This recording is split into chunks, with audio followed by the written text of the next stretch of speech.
여러분 안녕하십니까? 광주 MBC 뉴스데스크입니다.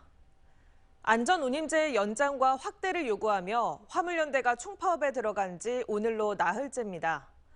광주 전남 사업장에서 빚어지고 있는 물류 차질은 다음 주면 더욱 커질 것으로 예상되는데요.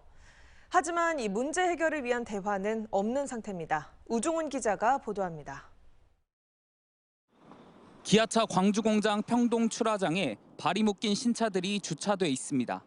신차 운반 차량이 멈췄기 때문입니다. 오늘까지 운송에 차질을 빚은 신차는 약 3천여 대. 차량을 항만 등으로 이동시키는 것이 어려워지면서 생산된 차량들은 이곳 평동 출하장과 장성 물류센터로 개별 운송되고 있습니다. 화물연대가 안전운임제 연장과 확대를 요구하며 총파업에 들어간 지 나흘이 지났습니다. 기아차 광주 공장을 비롯해 광주 전남 사업장에서 물류 차질이 현실화됐습니다. 하루 8만여 본을 생산해오던 금호타이어 광주 공장은 이미 주문된 신차용 타이어를 제외한 나머지 물량 운송에 어려움을 겪고 있습니다. 포스코 광양제철소는 철강 제품 4만 5천 톤이 출하되지 못했고 석유화학 공장이 밀집한 여수산단은 공장 가동이 멈추진 않을지 우려가 나오고 있습니다. 물류 대란 우려는 커지지만 정부는 해법 제시를 국회의 책임으로만 돌리고 있습니다.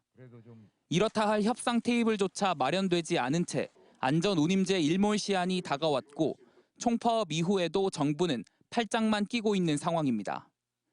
기업들을 대표해서 정부에서는 계속 이야기만 하고 우리 화물 노동자들에 대한 이야기는 아무것도 진전된 것이 아무것도 없습니다. 다음 주면 수출 품목뿐만 아니라 생활과 밀접한 소비재의 물류 차질도 심화될 것으로 보여 해법 논의가 절실한 상황입니다. MBC 뉴스 우종훈입니다. 여수에서 12년 된 경량 화물차가 시속 152km의 초과속 운전으로 단속됐습니다. 차주는 그럴 리가 없다며 억울함을 호소했지만 경찰은 면허 정지 처분을 내렸는데요. 취재가 시작되자 경찰이 단속 카메라가 측정 오류를 일으킬 것 같다고 뒤늦게 해명하면서 논란이 일고 있습니다. 강서영 기자입니다. 전남 여수에서 차량 부품 배달업을 하는 조승욱 씨. 조 씨는 얼마 전 규정 속도를 시속 100km 초과한 초과속 혐의로 경찰 조사를 받으라는 통보를 받았습니다. 지난해 12월 오후 3시쯤 조 씨의 차량이 여수 쌍봉 사거리의 고정식 단속 카메라를 시속 152km로 통과했다는 겁니다. 그러나 조 씨의 차량은 엔진과 차체가 가볍고 약해 소상공인들이 가까운 거리에 물건을 옮길 때 사용하는 2010년식 다마스. 152km는 속도 계기판에도 아예 나와 있지 않은 수치였습니다. 경찰 조사에서 조 씨는 억울함을 호소했지만 절대 불가능한 일이고 신호 체계든 이 차 상태든 뭐 어떤 걸로 해도 할 수가 없다, 아무도. 경찰은 단속 카메라 측정 수치를 근거로 조 씨에게 초과속 혐의를 적용해 면허 정지 처분을 내렸습니다. 100km 이상만 달려도 차가 진동이 오고 떨림이 오고 가까운 거리에 있는 카센터를 150km 달려가서 부품을 배송할 이유도 없지 않습니까? 대낮 시내 한가운데에서 다마스가 시속 152km로 달리는 것이 가능할까? 엑셀을 세게 밟아보지만 좀처럼 시속 100km를 넘기기가 힘듭니다. 지금 최대로 밟으신 거예요? 네, 끝까지 밟고 있어요. 단속이 이뤄진 대낮의 쌍봉 사거리는 시내 한가운데에 있어 여수에서도 차량 통행이 많은 곳 중 하나입니다. 단속 카메라 측정이 잘못될 가능성은 없다며 검찰 단계에서 억울함을 해명하라던 경찰은 본격적으로 취재가 시작되자 단속 카메라의 측정치가 잘못된 것 같다고 뒤늦게 해명했습니다. 다마스와 앞차 사이의 간격이 좁아 측정 과정에서 오류가 발생했다는 겁니다. 측정 관련해서 어떤 오류가 날 수 있는 어떤 부분 때문에 그런 건지 시스템을 점검하는 하고 있는 거죠. 지난 2017년 광주와 대구의 무인 단속 카메라 수치가 80% 가까운 큰 오차율을 보여 논란이 있는 등 무인 단속 카메라의 측정 오류는 종종 지적받고 있습니다. 경찰은 이 같은 측정 오류가 해당 기기의 문제인지 일반적인 문제인지를 조사하고 있다고 밝혔습니다. MBC 뉴스 강서영입니다. 다음 달 개원하는 9대 광주시의회는 초선 의원이 3분의 1을 차지하고 1명을 제외한 모든 인원이 민주당 일색으로 꾸려집니다. 이에 따라 의회 고유의 견제와 감시 기능이 약화되는 등 그 역할에 대한 우려가 나오는 가운데 초선 의원들의 시행착오를 줄이기 위해선 보좌 인력을 늘리는 등 제도적 보완책이 필요하다는 지적이 나옵니다. 한신구 기자의 보도입니다. 이번 지방선거에서 뽑힌 광주시의회 23명 당선인 가운데 16명이 초선입니다. 더군다나 초선 가운데 10명은 정치 신인으로 분류되고 김용님 국민의힘 비례대표 당선인 1명을 빼곤 22명 모두가 민주당 일색입니다. 견제와 감시라는 의회 본연의 역할에 충실할 수 있냐는 우려가 제기되는 대목입니다. 이번 달 임기가 끝나는 8대 의회도 초선 의원 19명으로 개원 초기에 혼선과 시행착오를 겪었던 만큼 이 같은 전철을 되풀이할 수 있다는 겁니다. 반면 청년과 여성, 그리고 환경과 시민단체 전문가 출신들이 다수 포진돼서 광주시 의회에 새로운 활력과 긴장감을 심어줄 수 있다는 기대도 있습니다. 이번 의회도 갔겠지라는 생각을 시민들이 많이 합니다. 하지만 다르다는 것을 보여드리도록 하겠습니다. 정책적 대안을 잘 펼쳐서 시민들이 이번 의회는 다르다라는 것을 꼭 보여드리도록 하겠습니다. 대선과 지방선거 잇따른 패배로 예전과는 사뭇 달라지고 있는 지역 민심. 이번 지방선거 투표율에서 보듯 광주 시민들의 정치권, 특히 민주당에 대한 반감과 실망은 큽니다. 민심의 최일선 한복판에 서 있고 민주당 일색의 광주시의회가 개원 초기 어떤 역할과 위상을 가느냐에 따라서 차기 총선은 물론 대선까지 지역 민심 변화에 열쇠를 쥐고 있는 겁니다. 그래서 경험과 경륜 부족에서 나오는 시행착오를 줄이기 위해 의정활동을 도와줄 보좌 인력을 열리는 등 제도적 보완책이 필요하다는 지적도 있습니다. 강한 의회, 시민들에게 다가가는 의회가 되기 위해서는 예산과 조직이 필요하고 인력이 필요합니다. 이런 부분이 뒷받침될 때 우리 시의회가 시민들에게 다가설 수 있을 것 같습니다. 거수기가 아닌 견제와 감시라는 본연의 역할에 충실하면서 지방의회에 새로운 활력을 불어넣을 수 있을지 다음 달 새로 개원하는 광주시의회의 책임은 그만큼 무거워졌습니다. MBC 뉴스 한신구입니다. 강기정 광주시장 당선인이 수도권 대학 반도체학과 인력 증원과 관련해 지역을 우선시해야 한다고 밝혔습니다. 강 당선인은 자신의 SNS에 수도권 대학에만 반도체학과 입학 정원 증원을 맡겨서는 안 된다며 올바른 증원 방향은 지역 대학이 우선이 되고 부족하면 수도권 대학으로 하는 것이라고 주장했습니다. 그러면서 지역대학 졸업생이 산업에 공급돼야 지역이 살고 균형 발전이 이뤄진다고 강조했습니다. 이에 앞서 지난 7일 윤석열 대통령이 반도체학과 인력 증원을 지시하자 교육부는 수도권 대학들이 반도체학과 정원을 늘릴 수 있도록 하는 방안을 내놨습니다.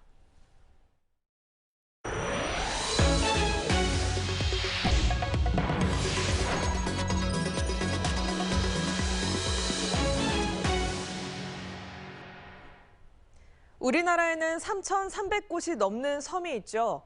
아시아에서 4번째로 섬이 많은 나라이기도 한데요. 그런데 이 중 거주민이 수십 명밖에 되지 않는 외딴 섬은 급수 시설이 없어 수십 년째 식순환을 겪고 있는 경우가 많습니다. 정부가 뒤늦게나마 외딴 섬 식순환 해결에 나섰습니다. 박종호 기자의 보도입니다. 전남 진도항에서 18km 떨어진 외병도.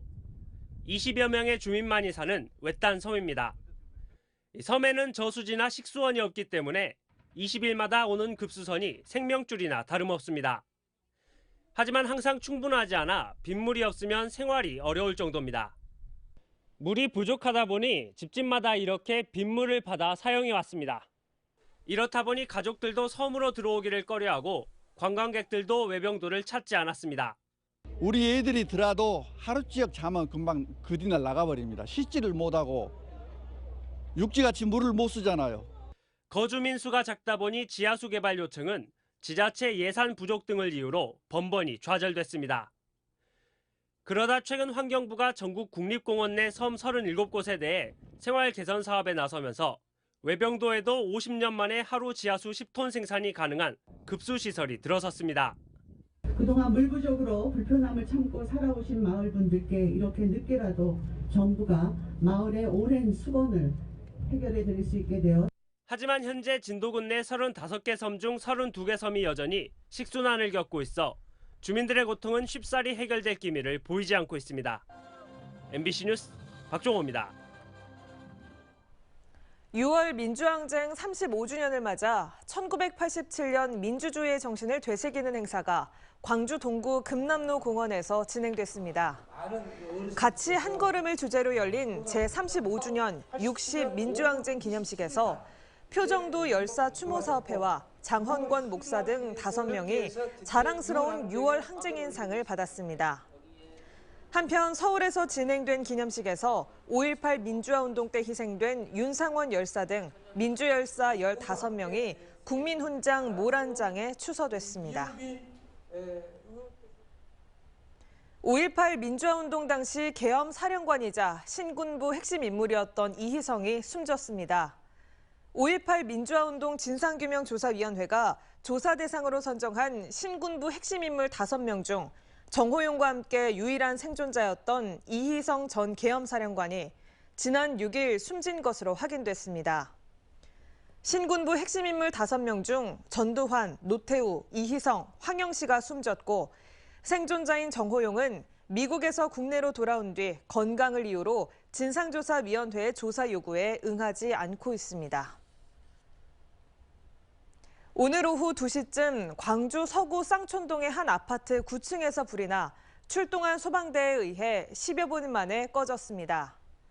이 불로 아파트 주민 10여 명이 스스로 대피했고 베란다 일부가 불에 타 소방서 추산 500만 원의 재산 피해가 났습니다. 소방당국은 베란다에 놓인 전동 킥보드에서 폭발음이 났다는 목격자의 진술을 토대로 정확한 화재 원인을 조사하고 있습니다. 검찰이 토석 채취 관련 비위를 규명하기 위해 영광군청을 압수수색했습니다. 광주지검은 김준성 영광군수가 토석 채취 업체 대표로부터 뇌물을 건네받고 행정상 특혜를 줬다는 의혹을 규명하기 위해 영광군청 군수실과 산림과 등에 대한 압수수색을 진행했습니다. 검찰은 김 군수 친인척 명의의 회사 주식을 비정상적으로 높은 가격에 매수한 혐의로 40대 토석 채취 업체 대표를 구속했는데 이를 두고 특혜 의혹이 불거졌습니다. 술이 덜 깬 상태로 출근길에 차를 몬 운전자들이 경찰의 단속에 적발됐습니다. 광주 광산경찰서는 오늘 오전 7시부터 약 1시간 동안 광산구 운남동 운남대교 인근에서 단속을 벌여 술이 덜 깬 상태로 운전을 한 혐의로 61살 남성 등 4명을 붙잡아 조사하고 있습니다. 경찰 조사 결과 적발된 4명은 면허 취소와 정지에 해당하는 혈중 알코올 농도 수치가 나왔습니다. 어린이 보호구역에서 도로로 튀어나온 아이를 차로 들이받은 40대 운전자가 무죄를 선고받았습니다. 광주지법 형사 13부는 지난해 5월 광주 북구 오치동의 한 어린이 보호구역에서 SUV 차량을 몰다 도로로 튀어나온 8살 아이를 들이받은 혐의로 재판에 넘겨진 40대 운전자에게 무죄를 선고했습니다. 재판부는 피고인이 제한 속도를 지키지 않았다고 단정할 수 없고 아이가 보이지 않는 곳에서 갑자기 튀어나온 점을 고려해 과실 혐의를 인정할 수 없다고 선고 이유를 밝혔습니다.